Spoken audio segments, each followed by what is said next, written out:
Students, आज का जो हमारा टॉपिक है वो है इंट्रोडक्शन टू फिज़िक्स। तो फिज़िक्स के इंट्रोडक्शन से पहले हम कुछ और टर्म डिस्कस कर लेते हैं। तो इनमें जो पहली है वो है नेचुरल फ़िलासफ़ी। तो स्टूडेंट्स, जैसे जैसे इंसान अब चीज़ों को ऑब्ज़र्व करता गया तो उसे एक बुक के अंदर लिखता गया, तो इस बुक को नाम दिया गया नेचुरल फ़िलासफ़ी का। तो उस वक्त फिज़िक्स, केमिस्ट्री इस तरह की कोई चीज़ नहीं होती थी, हर चीज़ का इल्म एक सिंगल बुक के अंदर लिखा गया और उसे नाम दिया गया नेचुरल फ़िलासफ़ी का। तो जैसे ही 19th सेंचुरी स्टार्ट हुई, क्योंकि ये इल्म बहुत ज़्यादा बढ़ता गया, जैसे ही बढ़ता गया तो इसे एक सिंगल बुक के अंदर कवर कर पाना बहुत मुश्किल हो रहा था। इसलिए इस नेचुरल फ़िलासफ़ी को दो हिस्सों में तकसीम कर दिया गया।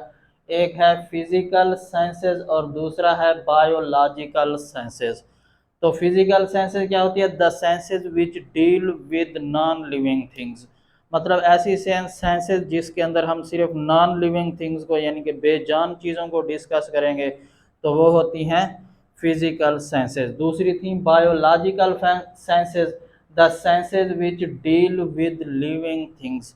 तो जो जानदार चीज़ें थी उनको मुताला किया गया, तो उनको जिस बुक के अंदर लिखा गया उसे नाम दिया गया बायोलॉजिकल साइंसेस का। तो जो फिज़िकल साइंसेस हैं इनकी मज़ीद ब्रांचेस हैं, जैसे केमिस्ट्री है, केमिस्ट्री के अंदर केमिकल रिएक्शन को स्टडी किया जाता है, तो ये बेजान चीज़ें हैं। और दूसरा फिज़िक्स है एस्ट्रोनॉमी, एस्ट्रोनॉमी यानी कि चांद सितारों का को स्टडी करना। और दूसरा जियोलॉजी है, ज़मीन को स्टडी करना। तो इसमें जो लिविंग थिंग्स हैं इनमें आती है एक बॉटनी, बॉटनी में हम प्लांट्स को डिस्कस करते हैं। और दूसरी है जोलॉजी, जोलॉजी के अंदर हम एनिमल्स को डिस्कस किया जाता है। और दूसरा है मैक्रोबायोलॉजी, मैक्रोबायोलॉजी के अंदर मैक्रो ऑर्गेनिज्म को, यानी कि छोटे छोटे जो मैक्रो ऑर्गेनिज्म होते हैं उनको डिस्कस करते हैं। तो जो पहला टॉपिक है आज का वो है हमारा इंट्रोडक्शन टू फिज़िक्स। तो इसमें जो पहली चीज़ स्टडी करने वाली है वो है फ्रंटियर ऑफ फंडामेंटल साइंस। तो फ्रंटियर मींस बाउंड्री, मतलब फंडामेंटल साइंस के अंदर हमारी डिस्कशन की कौन सी बाउंड्री है, कौन कौन सी चीज़ों को डिस्कस किया जाता है।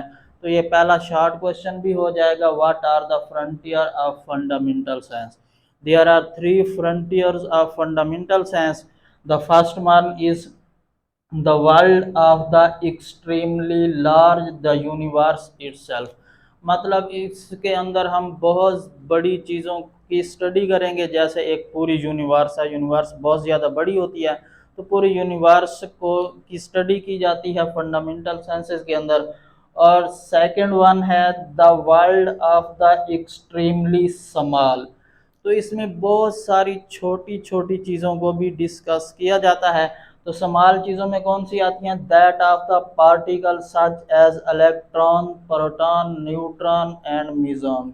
जो इलेक्ट्रॉन है, प्रोटॉन है, न्यूट्रॉन हो गए, मीजॉन्स हो गए, छोटे छोटे पार्टिकल्स होते हैं एटम के, तो इनको भी हम डिस्कस कर सकते हैं फंडामेंटल साइंस के अंदर। और इसके बाद थर्ड है the world of the middle sized things. तो इसके अंदर मिडल साइज को, एक तो सबसे बड़ी चीज़ को डिस्कस किया था जैसे यूनिवर्स हो गई, और दूसरा सबसे छोटी जैसे इलेक्ट्रॉन, प्रोटॉन हो गए, तो तीसरा इनके दरमियान में जो चीज़ें आती हैं यानी कि मिडल साइज थिंग्स हैं।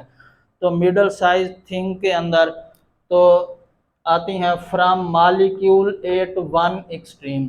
मतलब जो छोटी छोटी चीज़ें हैं उनकी अगर हम दरमियानी चीज़ देखें तो वो मॉलिक्यूल बनता है। जैसे इलेक्ट्रॉन है, इलेक्ट्रॉन बहुत छोटा है, तो उनका अगर हम इलेक्ट्रॉन की बात करें तो सबसे छोटी चीज़ है, तो उनमें जो मिडल साइज आते हैं वो मॉलिक्यूल आते हैं। और दूसरा है at one extreme to the earth at other extreme. अगर हम बड़ी बड़ी चीज़ों को ले लें तो बड़ी चीज़ों के अंदर जो मिडल साइज आती है वो अर्थ आ जाती है, जैसे कोई प्लैनेट ले लें। अगर हम यूनिवर्स की बात करें तो वो बहुत ज़्यादा बड़ी है, और उसके बाद जो सन होता है वो यूनिवर्स से छोटा है लेकिन प्लैनेट से बहुत ज़्यादा बड़ा होता है। तो प्लैनेट जो है वो बड़ी चीज़ों की जो है वो मिडल साइज थिंग है। तो ये फ्रंटियर हो गए। तो अब हम डेफिनेशन करते हैं फिज़िक्स की। Physics deal with matter and energy and relationship between them. तो फिज़िक्स क्या करती है, फिज़िक्स के अंदर हम डील करते हैं मैटर को। मैटर कौन सी चीज़ होती है, हर वो चीज़ जो जगह घेरती हो और मैस रखती हो वो मैटर है, जैसे सॉलिड, लिक्विड, गैस, प्लाज्मा, ये सारी चीज़ें मैटर हैं। और दूसरा हम इसमें स्टडी करेंगे एनर्जी को, और तीसरा एनर्जी और मैटर के दरमियान रिलेशनशिप क्या है इसको, यानी कि फिज़िक्स के अंदर तीन चीज़ें आ रही हैं, एक मैटर आ रहा है, दूसरा एनर्जी आ रहा है, और तीसरा इन दोनों के दरमियान रिलेशनशिप क्या है वो आ रहा है। तो इसमें हम स्टडी करेंगे फ़िज़िक्स के अंदर इन चीज़ों को। तो इसको समझने के लिए जो बेस्ट इक्वेशन है, ये बुक में तो नहीं है, ये मैंने वैसे खुद से लिखी है, E is equal to M C square. तो ये इक्वेशन दी थी आइंस्टाइन ने। तो ये बेस्ट एक्सप्लेन करती है मैटर और एनर्जी के रिलेशनशिप को। मैस क्या है, मैस एक मैटर है, सॉलिड फॉर्म है, और दूसरा ये एनर्जी है। ये इक्वेशन बता रही है कि जब भी मैटर डिकम्पोज होता है तो वो बन जाती है एनर्जी, और एनर्जी से हमें मिलता है वापस मैस। जैसे अगर हम एक एग्जांपल लें, जैसे एक माचिस की तीली है, तो माचिस की तीली को जैसे ही जलाया जाता है तो उसका जो मैस है वो ख़त्म होना स्टार्ट हो जाता है। इस तरह हमें आग मिलती है, आग से हीट मिलती है, हीट एक एनर्जी की फॉर्म है। यानी कि हमारे पास मैटर था, यानी कि माचिस की तीली थी, सॉलिड फॉर्म में थी, जैसे ही हमने उसे जलाया तो जलने के बाद ये बन गई एनर्जी। तो मैटर किस में कन्वर्ट हो गया, एनर्जी के अंदर। इसी तरह एनर्जी को भी मैटर के अंदर कन्वर्ट किया जा सकता है। तो by the end of 19th century, जैसे ही 19th सेंचुरी का एंड हुआ तो ये समझा गया कि अब तक जो स्टडी थी वो कंप्लीट हो चुकी है, इसके बाद कोई लॉज वगैरह नहीं आएंगे। लेकिन जैसे ही 20th सेंचुरी स्टार्ट हुई तो साइंसदानों ने नई नई इजादात करना शुरू कर दी। तो फिर उससे पता चला कि जो 20th सेंचुरी से पहले पहले की चीज़ें थीं, जो पहले लॉज थे, उनके अंदर भी मॉडिफिकेशन की ज़रूरत थी, यानी कि उनको भी तब्दील करने की ज़रूरत थी, उनके अंदर कुछ मिस्टेक्स थी। तो इसके बाद जो फिज़िक्स थी उसका नॉलेज भी बहुत ज़्यादा बढ़ गया जैसे ही 20th सेंचुरी स्टार्ट हुई। तो जब बहुत ज़्यादा नॉलेज बढ़ा तो फिर इस एक बुक को कवर करना भी मुश्किल हो रहा था। इसके बाद फिर फिज़िक्स की नई नई ब्रांचेस बना दी गई। तो इनमें जो पहली ब्रांच है वो है nuclear physics, the physics which deals with the atomic nuclei. मतलब एटम का जो सेंट्रल पार्ट होता है न्यूक्लियस, अगर ये एटम है तो एटम के सेंटर के अंदर एक सेंट्रल पार्ट को हम बोलते हैं न्यूक्लियस। न्यूक्लियस के अंदर होते हैं प्रोटॉन और न्यूट्रॉन, जिन्हें हम बोलते हैं nuclei.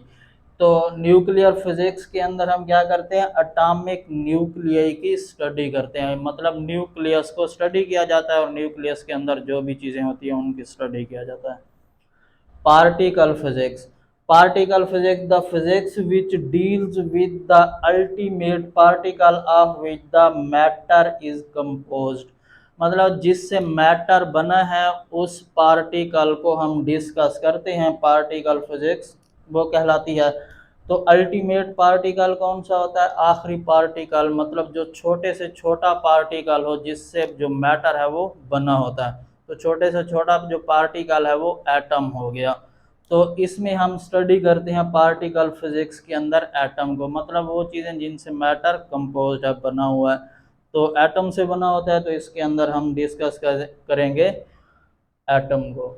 Relativistic mechanics, it deals with the velocities approaching that of light. मतलब ऐसी वेलोसिटीज को डिस्कस करते हैं जिनकी वेलोसिटी ऑफ लाइट को अप्रोच कर रही हो, मतलब तकरीबन तकरीबन बराबर हो, इक्वल तो नहीं होती कोई भी चीज़, स्पीड ऑफ लाइट सबसे ज़्यादा होती है। तो जो लाइट के करीब करीब जिन चीज़ों की स्पीड होती है तो उनको हम डिस्कस करेंगे। तो solid state physics, it deals with the properties and structure of solid. तो इसके अंदर हम सॉलिड की प्रॉपर्टीज को और स्ट्रक्चर को डिस्कस करते हैं। We are living in the age of information technology. मतलब जो हमारा दौर है वो है इंफॉर्मेशन टेक्नोलॉजी का, और इंफॉर्मेशन टेक्नोलॉजी के अंदर जो सबसे ज़्यादा यूज़ होने वाली है वो है कंप्यूटर नेटवर्क। और जो कंप्यूटर नेटवर्क हैं वो बने होते हैं सिलिकॉन चिप के। तो सिलिकॉन चिप जो हैं वो बनी होती हैं, उसमें हम यूज़ करते हैं फिज़िक्स के लॉज को। तो फिज़िक्स के लॉज को यूज़ करते हुए हम सिलिकॉन चिप बनाते हैं, चिप से फिर बनता है कंप्यूटर नेटवर्क। कंप्यूटर नेटवर्क किसके काम आता है? इंफॉर्मेशन टेक्नोलॉजी में। मतलब जो इंफॉर्मेशन टेक्नोलॉजी है इसके अंदर भी फिज़िक्स को यूज़ किया जाता है। तो जो सिलिकॉन है ये सैंड होती है, सैंड मतलब रेत। तो अब हमारे ऊपर डिपेंड करता है कि हम सैंड से सैंड कासल बनाएं या कंप्यूटर बनाएं। तो आज के लेक्चर में जो चीज़ें याद करने वाली हैं वो है, पहला है फ्रंटियर ऑफ फिजिक्स, और दूसरा फिजिक्स की जो ब्रांचेज हैं इनमें से कोई शॉर्ट क्वेश्चन या एमसीक्यूज भी पूछा जा सकता है। और तीसरा जो इम्पोर्टेंट एमसीक्यूज है कि कंप्यूटर नेटवर्क किस चीज़ के बने होते हैं? सिलिकॉन चिप के।